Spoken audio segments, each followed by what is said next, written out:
Hello and welcome दोस्तों, मैं हूं मणिभूषण और आपका स्वागत है आपके अपने financial educational channel wealth builders पे।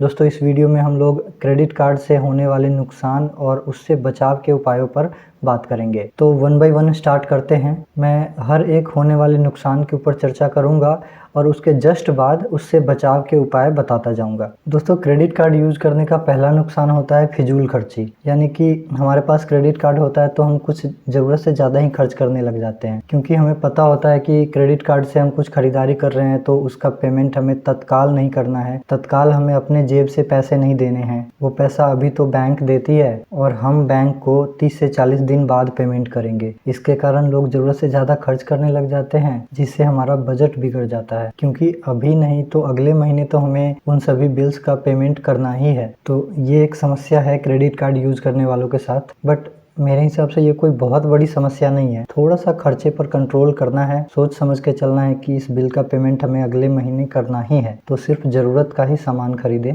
बस इतना सा कंट्रोल रख के चलना। क्रेडिट कार्ड का दूसरा बड़ा इशू है हाई इंटरेस्ट रेट। हम जानते हैं कि हम कभी क्रेडिट कार्ड से कुछ खर्चा करते हैं तब उस बिल पर बैंक 30-40 दिन तक कोई इंटरेस्ट नहीं लेती है। तो आपके दिमाग में ये आता होगा कि ये क्रेडिट कार्ड के बिजनेस में बैंक्स को फायदा ही क्या है। अगर वो इंटरेस्ट लेती ही नहीं है, अपना पैसा देती है और एक महीने बाद उतना ही पैसा लेती है, तो उसको क्या फायदा है और वो क्रेडिट कार्ड क्यों बांट रही है। तो दोस्तों, इसका जवाब ये है कि बैंक्स को भी पता है कि लोगों के पास क्रेडिट कार्ड होता है तो ज़्यादातर लोग खर्च पे कंट्रोल नहीं करते हैं और ज़रूरत से ज़्यादा खर्च कर लेते हैं और अगले महीने बिल का पेमेंट नहीं कर पाते हैं, तो बैंक्स उनसे मोटी इंटरेस्ट वसूल करती है। और ये इंटरेस्ट बैंक टू बैंक अलग अलग होता है, बट ज़्यादातर बैंक्स के क्रेडिट कार्ड ड्यूज पर इंटरेस्ट रेट लगभग 3 से 3.5% मंथली, यानी कि सालाना 36 से 40% के लगभग में होता है। ईयरली 36% का इंटरेस्ट बहुत है। हम अपने सेविंग अकाउंट्स में पैसा रखते हैं तो बैंक हमें ईयरली 3 से 4%, हार्डली 5% का रिटर्न देती है। एफडी में पैसा रखते हैं तो 6 से 7% का इंटरेस्ट मिलता है और क्रेडिट कार्ड का हमारा ड्यूज रह गया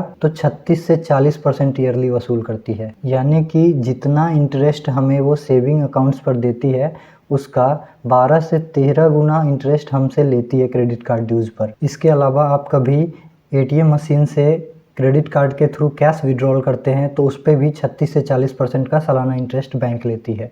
अब इसके बचाव की बात करते हैं। ये हाई इंटरेस्ट से कैसे बचा जाए, इसका एक ही उपाय है कि आप खर्चा उतना ही करें जितना आप अगले महीने पे कर सकते हैं, यानी कि अगले महीने के ड्यू डेट से पहले आप पूरा पेमेंट कर दें, उतना ही खर्चा करें आप इस महीने। और एटीएम मशीन से कभी भी क्रेडिट कार्ड के थ्रू कैश मत निकालें, बहुत हाई इंटरेस्ट होता है उनका। दोस्तों, क्रेडिट कार्ड का तीसरा नुकसान है हाई पेनल्टी। क्रेडिट कार्ड का हर महीने एक ड्यू डेट होता है, उस डेट से पहले आपको पेमेंट करना होता है, या आपने अपने किसी सेविंग बैंक अकाउंट को क्रेडिट कार्ड के पेमेंट के लिए ऑटो डेबिट का ऑप्शन चूज कर रखा है, तो आपके बैंक अकाउंट से ड्यू डेट को ऑटोमेटिक पैसा कट जाता है। यानी कि ड्यू डेट तक भी अगर आपने पेमेंट कर दिया या ऑटोमेटिक बैंक से पेमेंट हो गया तब तक तो ठीक है, लेकिन अगर किसी वजह से आपके बैंक अकाउंट में पैसा नहीं रहा, वो ऑटो डेबिट नहीं हुआ या आप खुद से पेमेंट करना भूल गए, तो इस भूल पर आपको बैंक हाई पेनल्टी लगा देती है। ये वैरी करता है, लेकिन छोटे मोटे अमाउंट पर भी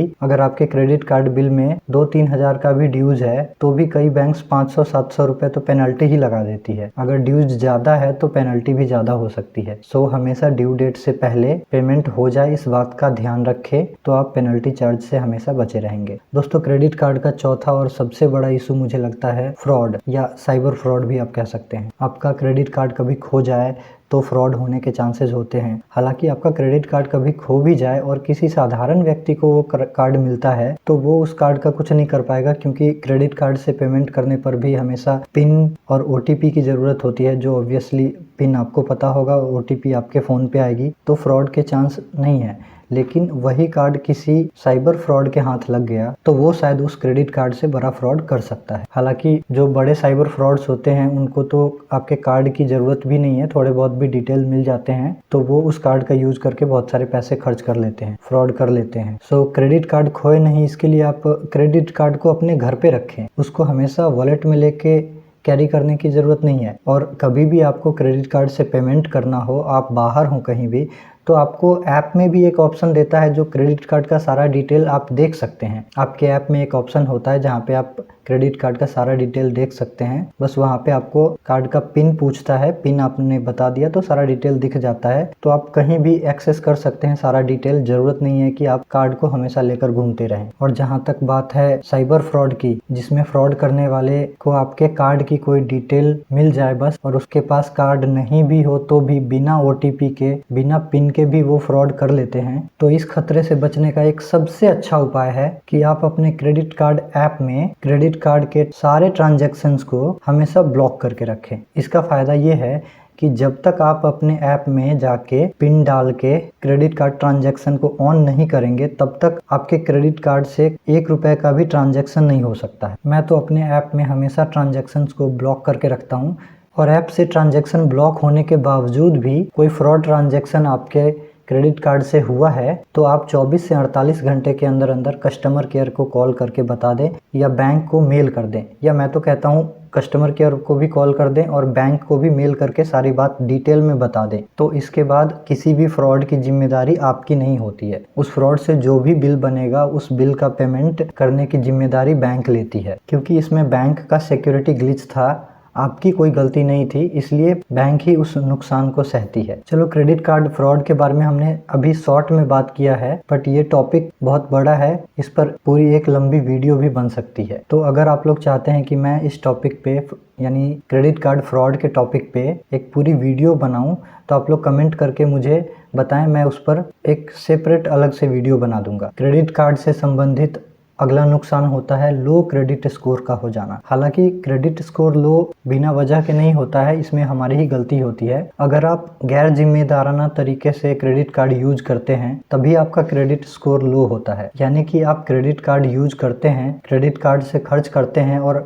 ड्यू डेट आने से पहले पेमेंट नहीं करते हैं और ड्यू डेट क्रॉस हो जाता है, तो इससे आपका क्रेडिट स्कोर डाउन हो जाता है। इसके अलावा हर ड्यूज पर बैंक आपको एक ऑप्शन देती है कि आप मिनिमम पेमेंट कर सकते हैं। यानी कि आपने 10,000 खर्च किया पिछले महीने और इस महीने का बिल है 10,000 रुपये, तो बैंक आपको ऑप्शन देती है कि आप 1,000 रुपये पेमेंट कर दीजिए, बाकी 9,000 आप धीरे धीरे देते रहिएगा। और बैंक यही चाहती है, क्योंकि उस 9,000 पे वो 36% से 40% सालाना यानी 3-3.5% मंथली इंटरेस्ट आपसे लेना चाहती है, इसलिए आपको मिनिमम ड्यूज पेमेंट करने का ऑप्शन देती है। बट अगर आपने मिनिमम ड्यूज पेमेंट करके छोड़ दिया, यानी बाकी पेमेंट धीरे धीरे करेंगे, तो इससे भी आपका सिविल डाउन होता है, यानी क्रेडिट स्कोर डाउन होता है। और क्रेडिट स्कोर डाउन होने से क्या नुकसान होगा, फ्यूचर में कभी भी आपको बड़े लोन की ज़रूरत होगी, कभी होम लोन, कार लोन या बिजनेस के लिए कोई लोन की ज़रूरत होगी, तो आपको लोन नहीं मिलेगा, काफ़ी परेशानी आएगी आगे चलकर। इसलिए कभी भी लेट पेमेंट नहीं करना चाहिए, नहीं तो इससे आपको दो नुकसान होते हैं। एक तो एक हाई इंटरेस्ट पे करना होता है और दूसरा आपका सिविल स्कोर यानी क्रेडिट स्कोर भी डाउन होता चला जाता है, जिससे आपको फ्यूचर में बहुत परेशानी होगी, कोई बड़ा लोन आपको मिलेगा नहीं। वैसे क्रेडिट स्कोर लो होने के कारणों पर एक अलग से सेपरेट वीडियो बन सकता है, तो क्या इस टॉपिक पे एक अलग से वीडियो बनाना चाहिए? आप कमेंट करके मुझे बताएं, अगर आप लोग कहेंगे तो मैं वीडियो बना दूंगा। दोस्तों, मेरे ख्याल से यही कुछ नुकसान है क्रेडिट कार्ड के। अब आते हैं कंक्लूजन पे कि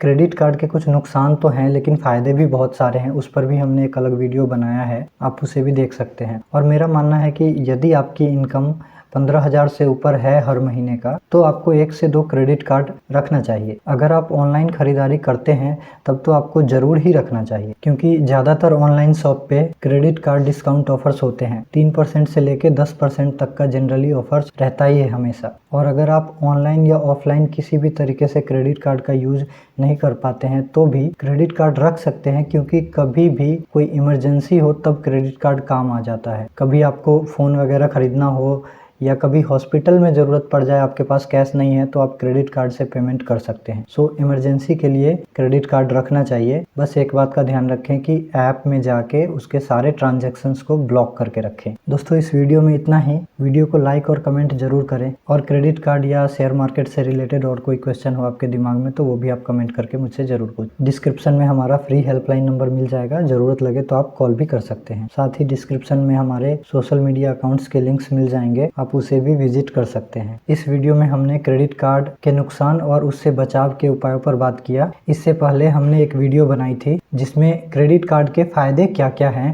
उस पर चर्चा किया था। अगर आप वो वीडियो देखना चाहते हैं तो यहाँ पर क्लिक करके आप वो वीडियो देख सकते हैं और क्रेडिट कार्ड के क्या क्या फायदे हैं उसे समझ सकते हैं। That's it friends, my name is money Bhushan. Thanks for watching. I am signing off with the line make money with money. Thank you.